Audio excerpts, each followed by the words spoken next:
जय सिया राम। आज हम श्री मुरारी बापू और प्रत्यक्ष ज्ञान के महाराज श्री योगी जी के मुख से वर्ण व्यवस्था के बारे में जानेंगे। जय सिया राम। 4 वर्ण है। 4 वर्ण पृथ्वी पे जितने भी जीव हैं, जब अपने बच्चों को जन्म देते हैं तब उस मुंह से या अपने हाथ से उसके मल को साफ करते हैं, उस समय वो शूद्र होते हैं। जितने पृथ्वी पे जीव हैं सबकी बात कर रहा हूँ। फिर इसके बाद वो भोजन की व्यवस्था करते हैं, वो वैश्य होते हैं। उसके बाद उसकी रक्षा करते हैं, उस समय क्षत्रिय होते हैं।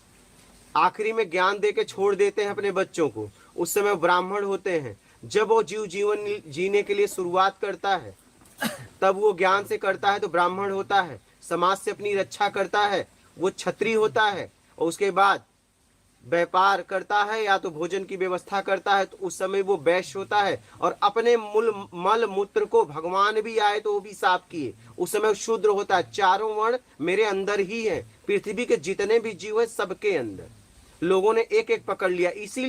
इसीलिए महात्मा, साधु, सन्यासी, बैरागी, उदासी, ऋषि, मुनि बोलते हैं मुझे जात से मतलब नहीं है, क्योंकि मुझे पता है कि 4 वर्ण हमारे अंदर है और इसको बिना अपनाए हम जी नहीं सकते। 4 हमें अपनाना ही पड़ता है। तो ये है 4 वर्ण की विशेषता। कलौ पंचवर्णा प्रकृतिते, किसी शास्त्र में लिखा कलयुग में तो 5 वर्ण है, 4 नहीं है साहब। कृतौ चतुर्वर्ण, त्रेता युग में 4 वर्ण की व्यवस्था है।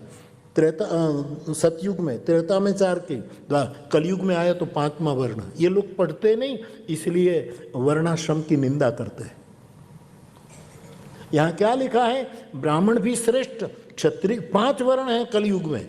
ब्राह्मण भी श्रेष्ठ, क्षत्रिय भी श्रेष्ठ, वैश्य भी श्रेष्ठ, और जिसको हम शूद्र कहते हैं वो चारों श्रेष्ठ है। तो 5वां वर्ण कौन? ये चारों जो धर्म निभाते हैं इनमें से एक भी जो धर्म नहीं निभाता वो हीन है, वो 5वां साधारण वर्ण। इतनी खुलासा किया है कलयुग में, ये बिल्कुल निकृष्ट है। कभी कभी ये मत सोचना जो सेवा न करे निकृष्ट है, जो विद्या न पढ़े पढ़ाए निकृष्ट है, जो निर्बल की रक्षा न करे निकृष्ट है, और जो अन्न उत्पन्न न करे, व्यापार न करे, समाज का पोषण न करे तो निकृष्ट है। 5वां वर्ण अब ये कोई देखता नहीं है।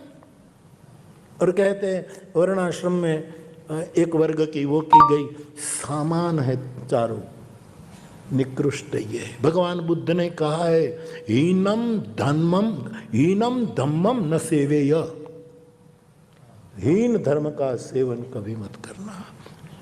मेरे भाई बहन, आपको भी मैं बुद्ध के वचन को, हीन धर्म, जो हीन धर्म ये 5वां है, निकृष्ट है।